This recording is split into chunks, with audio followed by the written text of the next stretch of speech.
SED, DepEd at TESDA tulong-tulong sa pagsusulong ng data system para sa mga mag-aaral. Brigada Sheila Matibag, ibrigada mo! Brigada Live Report. Nagsanib puwersa na ang Commission on Higher Education, Department of Education at Technical Education and Skills Development Authority o TESDA sa pagbuo ng Unified Data System na magtatrack sa mga mag-aaral sa Pilipinas.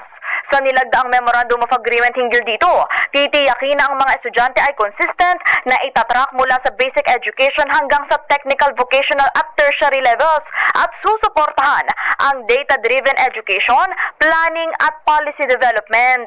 Palalakasin ng Unified Education Data System ang pagpapatupad ng Universal Access to Quality Tertiary Education Act sa pamagitan ng pag-target at pag-monitor sa scholarships, subsidies at merit-based programs. Makatutulong din ito para sa mas smooth na transaction sa mga estudyante mula basic hanggang higher education at technical vocational levels. In the heart of changing lives, ako si Brigada Sheila Matibag ng 105.1 Brigada News FM Manila, The Music and News Authority. Ang bahaging ito ay hatid sa atin ng Drive Max Coffee. Ligayang tuloy-tuloy.